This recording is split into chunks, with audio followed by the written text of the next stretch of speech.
और आपस में कहने लगे भाई हम इस लड़के को नहीं मारेंगे, नहीं मारेंगे, नहीं मारेंगे। चारों के हाथ कांप जाते हैं। उस समय बूढ़ा जल्लाद ने बोला भाई ये काम तो तुमने ठीक किया, इसको मारना तो नहीं चाहिए, लेकिन दृष्टबुद्धि ने निशानी मंगाई, निशानी क्या ले जाकर के देंगे? जब तक निशानी नहीं देंगे उसको यकीन कैसे होगा कि हमने इसको मार दिया? तो वो बूढ़ा जल्लाद ने बोला घबराओ मत, निशानी की व्यवस्था भी होगी। अरे जो भगवान तुम जैसे जल्लादों से इस छोटे से बालक को बचा सकता है, वो उस दृष्टबुद्धि से तुम्हारी निरीक्षा जरूर करेगा। घबराओ मत लोगों। उस लड़के के बाएं पैर में 6 आंगली थी, 6 आंगली, और वो छठी आंगली कोई काम भी नहीं आ रही थी, इसलिए उसका एक नाम छंगा भी था। माया थी भगवान की, कुछ रेख कर्म की अड़ गई, और फिर अचानक जल्लादों की निगाह उस छठी आंगली में, छठी आंगली के यहाँ पड़ी। और वो बूढ़ा जल्लाद ने बोला रे देखो ये छठी आंगली काट लो, सांप भी मर जाएगा, लाठी भी बच जाएगी। लोगों उस समय अब सोच समझ के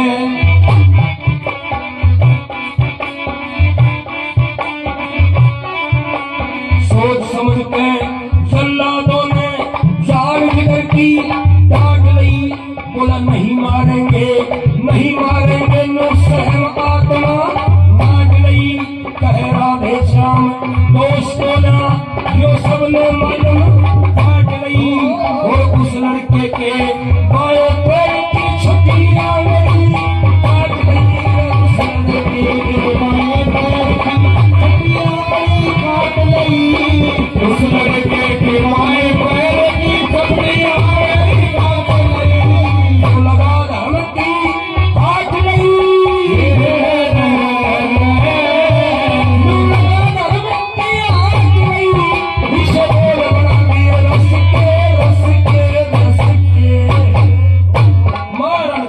चाल पड़े जल्लाद लोगों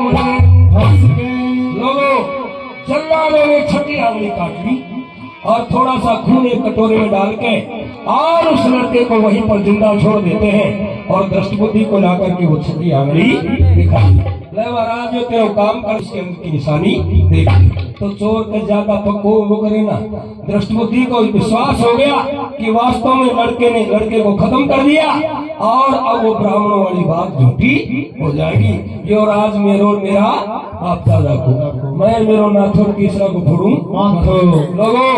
अब इससे आगे कथा यथावत और सुनाई जाएगी, और इसी बीच में सब लोगों को अब बूंदी खिलाई जाएगी, बूंदी के साथ साथ नमकीन मिलाई जाएगी, और फिर बूंदी खा के चाय, बूंदी खा नमकीन खा करके चाय पिलाई जाएगी। बोले भक्त भगवान की।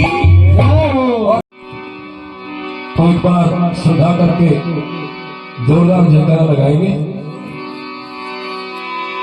बोले गंगे मैया की, बोले शंकर भगवान की, बोले शीतलदास जी महाराज की।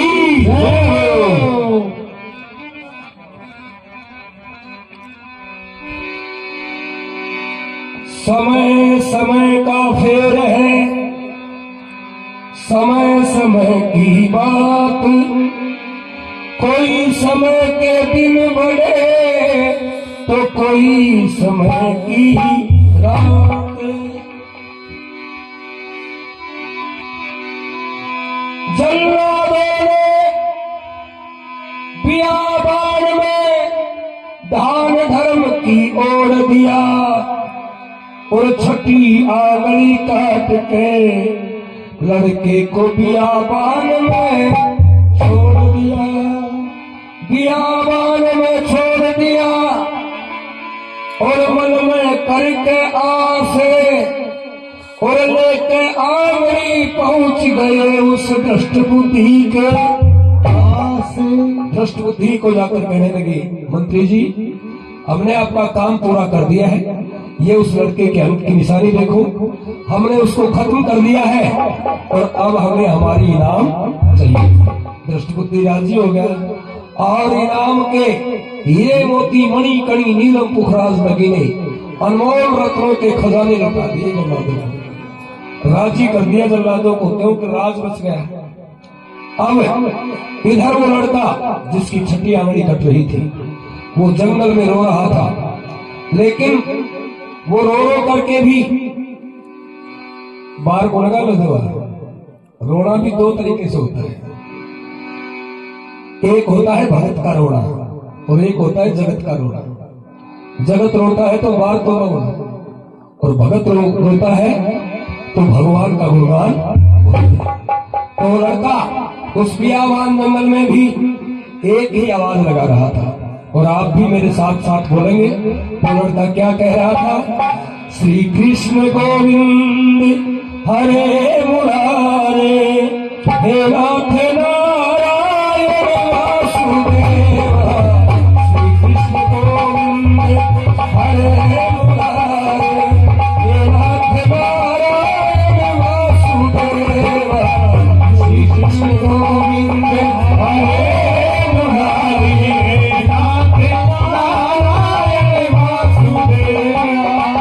हे नाथ नारायण वासुदेवा, हे नाथ नारायण वासुदेवा, हे नाथ नारायण वासुदेवा। बोलो श्री कृष्ण गोविंद हरे मुरारे, हे नाथ नारायण वासुदेवा।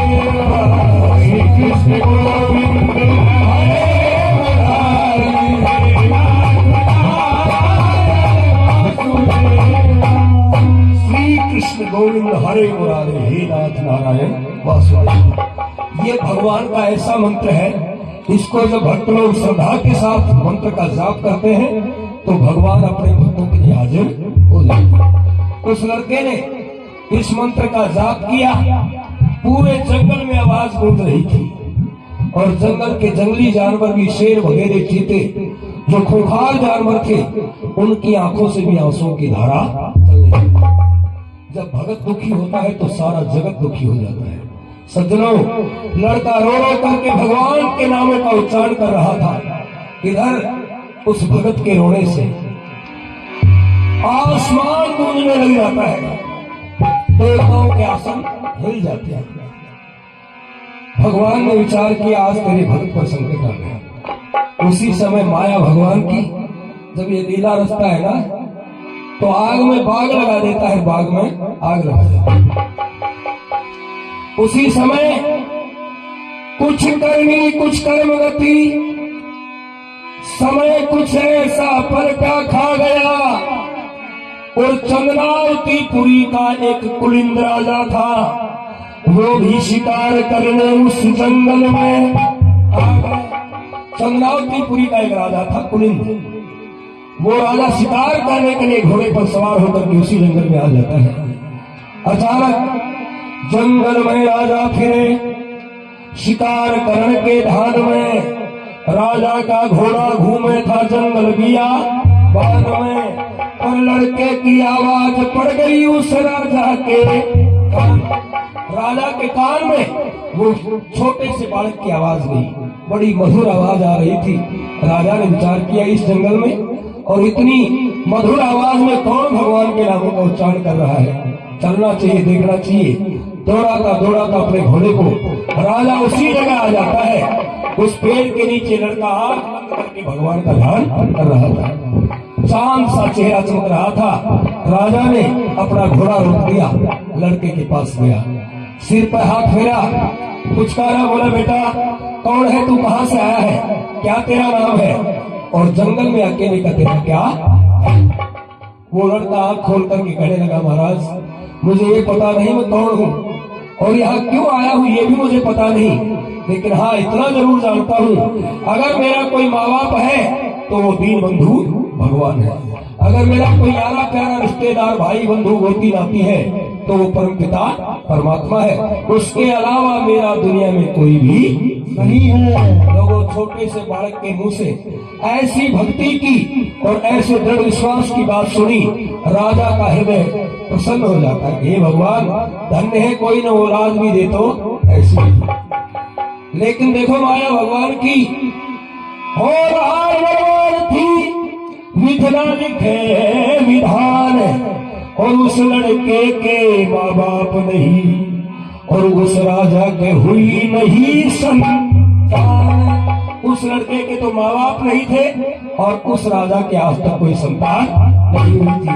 तो कहते हैं ना कि तू कानों में खोड़ो राम मिला दियो छोड़ो।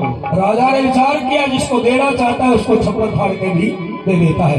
तुरंत राजा ने उस लड़के को अपनी गोद में उठा लिया, बेटा कहकर के घोड़े पर बैठा लिया और दौड़ा दौड़ा घोड़ा चाला राजा अपनी नगरी में आ गया। नगरी में आ गया, महल के बाहर आकर के आवाज लगाता है, रानी बाहर आकर के देखो, आज मैं बहुत सुंदर तोहफा लेकर के आया हूँ। तो रानी बाहर निकल के देखती है, राजा की गोद में जैसे पूनम की रात में चांद उजाला कर रहा हो, ऐसा सुंदर लड़का देख करके रानी का दिल खिल जाता है। मैं बोली, महाराज एक बार मुझे भी दे दो, मैं गोद में लेकर के इसका लाड करना चाहती हूँ। आज तक भगवान ने मेरी गोद नहीं भरी, लेकिन आज मुझे लगता है शायद भगवान मेरी पुकार सुन लिया। राजा ने रानी की तरफ लड़का किया, उस समय रानी फिर घबरा गई। बोली, महाराज रहने दो, मुझे लगता है आप किसी गरीब का लड़का जबरदस्ती लेकर के आए हो, आप किसी मजबूर का लड़का छीन करके लाए हो, आप चोरी करके लाए हो। महाराज इसकी मां रोती होगी, इसका बाप रोता होगा, इसका परिवार रोता होगा, ले जाओ, जहां से लाए हो वहीं पर वापस भेज दो। उस समय राजा बोला, रानी मुश्किल से तो मैं ले रहा हूं और तू कहती वापस भेज दो। रानी बोली, महाराज जी एक बात बता, सच्ची बताओ लड़का कहाँ गया। तो रानी क्या पूछ रही थी और राजा रानी को क्या जवाब दे रहा था। बाई जी सो गए क्या?